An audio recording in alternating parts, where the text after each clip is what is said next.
श्रीमद भागवत महापुराण स्कंद पहिला अध्याय 5. भगवंतांच्या यश कीर्तनाची महती आणि देवर्षी नारदांचे पूर्वचरित्र। सूत म्हणाले, त्यानंतर आरामात बसलेल्या हातात विणा घेतलेल्या परम यशस्वी देवर्षी नारदांनी हास्ययुक्त मुद्रेने आपल्या जवळच बसलेले ब्रह्मर्षी व्यासांना विचारले। नारदांनी विचारले, हे व्यास महर्षे, आपले शरीर आणि मन दोन्हीही आपण केलेल्या कर्माने आणि चिंतनाने संतुष्ट आहेत ना? आपली मनीषा निश्चितच पूर्ण झाली असेल, कारण आपण ही जी महाभारताची रचना केली आहे ती अत्यंत अद्भुत आहे। ती रचना धर्म आदी सर्व पुरुषार्थांनी परिपूर्ण आहे। सनातन ब्रह्मतत्वाचे आपण पुष्कळ चिंतन केले आहे आणि ते जाणलेही आहे। असे असतानाही हे प्रभो, आपण कृतार्थ न झालेल्या पुरुषाप्रमाणे शोक का बरे करीत आहात? व्यास म्हणाले, आपण माझ्याबद्दल म्हणालात ते सर्व खरे आहे, असे असूनही माझ्या मनाला समाधान नाही। याचे कारण समजत नाही। आपले ज्ञान अगाध आहे।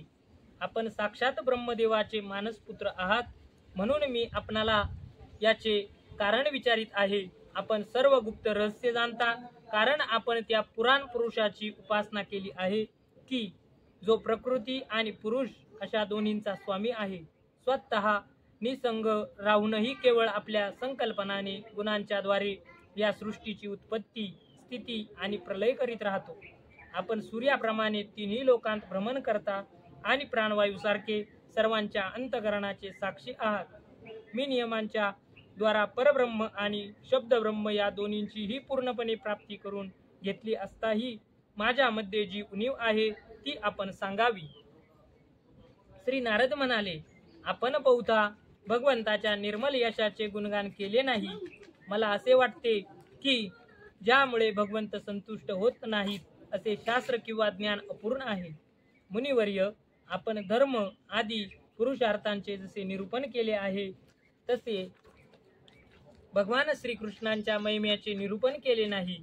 ज्या रसभावालंकारांनी युक्त अशाही वाणीने जगताला पवित्र करणाऱ्या भगवान श्रीकृष्णांच्या यशाचे वर्णन केले नाही, तर अशी वाणी म्हणजे कावळ्यासारखी ज्या ठिकाणी उष्टे पदार्थ फेकून दिले जातात तशी अपवित्र मानली जाते।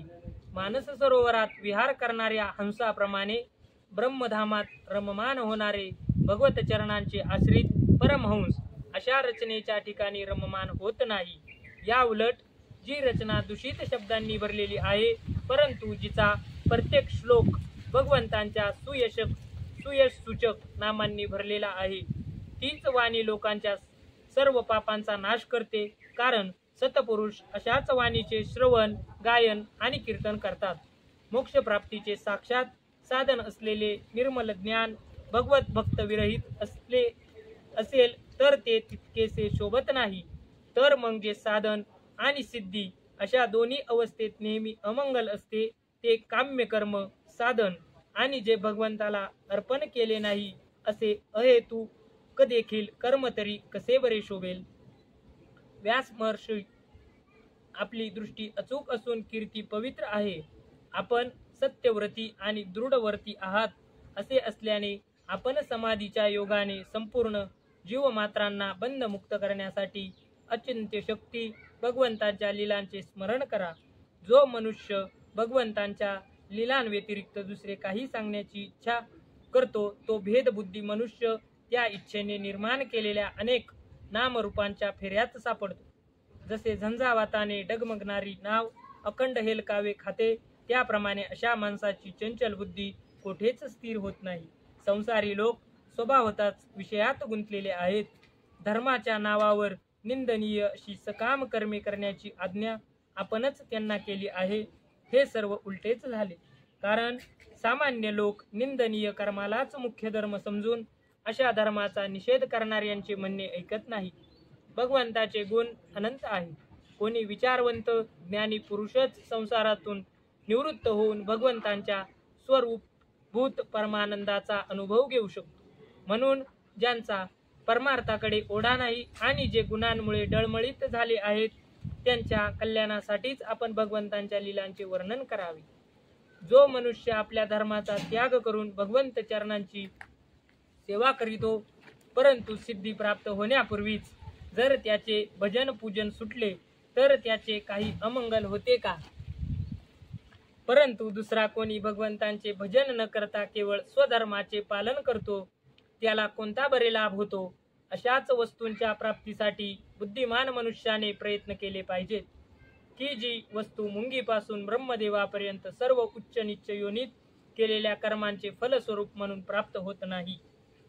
अचिंत्य गती काळाच्या नियमानुसार दुःखाप्रमाणे विषय सुख सर्वांना स्वभावताच प्राप्त होते.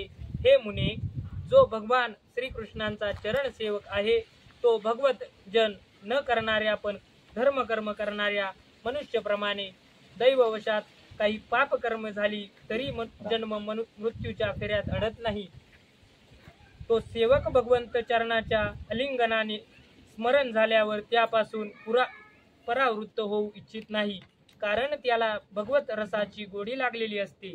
ज्याच्यापासून या जगताची उत्पत्ती स्थिती आणि लय होतो ते भगवंतच याच विश्वाच्या रूपाने आहेत असे असूनही ते त्यापासून वेगळे आहेत. ही गोष्ट आपण जाणत आहात तरी सुद्धा मी आपल्याला या गोष्टींची आठवण करून दिली आहे. आपण दृष्टी अचूक आहे, आपण ते समजून घ्या की आपण पुरुषोत्तम भगवंतांचे कला अवतार आहात. आपण अजन्मा असूनही जगताच्या कल्याणासाठी जन्म घेतला आहे. म्हणूनच आपण विशेष करून भगवंतांच्या लीलांचे वर्णन करावे.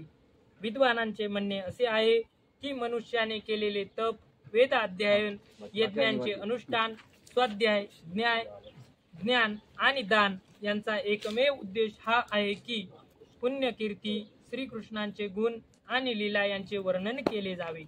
हे मुने, मागील कल्पातीत माझ्या पूर्वजन्मी मी एका वेदसंपन्न ब्राह्मणाच्या दासीचा मुलगा होतो.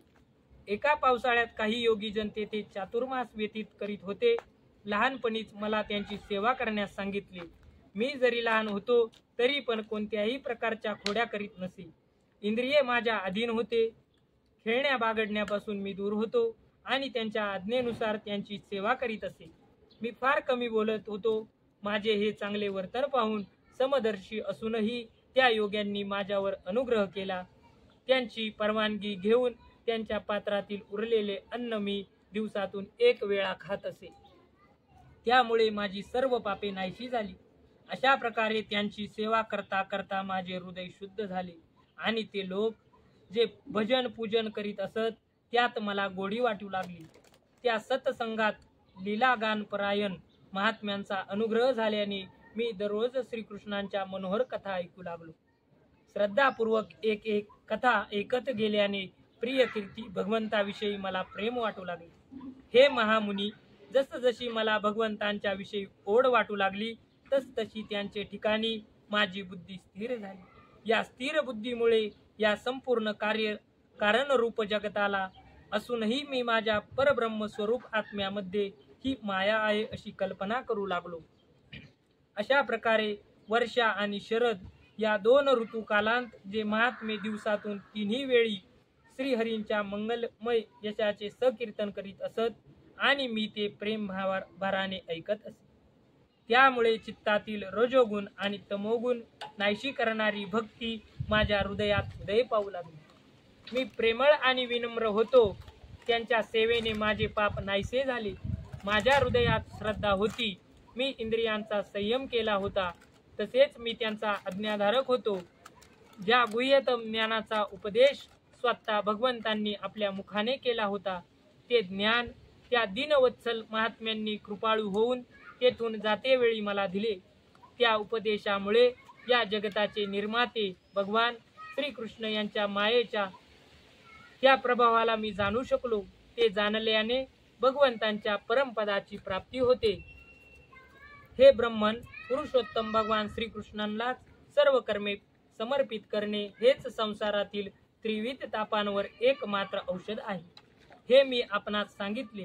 प्राण्यांना ज्या पदार्थाच्या सेवनामुळे एखादा रोग होतो त्याच पदार्थाची चिकित्सा करून त्याचा प्रयोग केल्यावर तो रोग नाहीसा होणार नाही काय? याप्रमाणे जरी मनुष्याची सर्व कर्मे त्याला जन्म मृत्यूरूप संसार चक्रात अडकवितात तरी सुद्धा जर ती कर्मे भगवंतांना समर्पण केली तर त्याचे कर्मबंधन नष्ट होते. या लोकी जे शास्त्राविरहित कर्म भगवंताच्या प्रसन्नेसाठी केले जाते त्यापासून पराभक्तियुक्त ज्ञानाची प्राप्ती होते. त्या भगवत प्रित्यर्थ केल्या जाणाऱ्या कर्म मार्गावर भगवंतांच्या आज्ञेनुसार आचरण करीत लोक वारंवार भगवंतांचे गुण व नामांचे कीर्तन करीत त्यांचे स्मरण करतात. प्रभो, भगवान श्री वासुदेवांना माझा नमस्कार असो.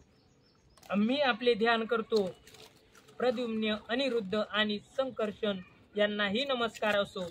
या प्रकारे जो पुरुष भगवंताच्या मूर्तीच्या नामद्वारा मंत्रांखेरीज वेगळी मूर्ती नसलेल्या मंत्रमूर्ती भगवान यज्ञ पुरुषाचे पूजन करतो त्यांचे ज्ञान पूर्ण आणि यथार्थ आहे. ब्रह्मर्षी, मी जेव्हा भगवंताच्या आज्ञेचे या प्रकारे पालन केले तेव्हा हे जाणून भगवान श्रीकृष्णांनी मला आत्मज्ञान, ऐश्वर्य, आपली भक्ती प्रदान केली. आपण पूर्णज्ञानी आहात. आपण भगवंतांच्या कीर्तीचे वर्णन करा. त्यामुळे मोठमोठ्या ज्ञानी लोकांची जिज्ञासाही पूर्ण होईल. जे लोक संसार दुःखांमुळे वारंवार व्यथित होत आहे त्यांच्या दुःखांची निवृत्ती यामुळे होऊ शकते. दुसरा कोणताही उपाय नाही. श्रीमद भागवत स्कंद पहिला अध्याय 5 समाप्त.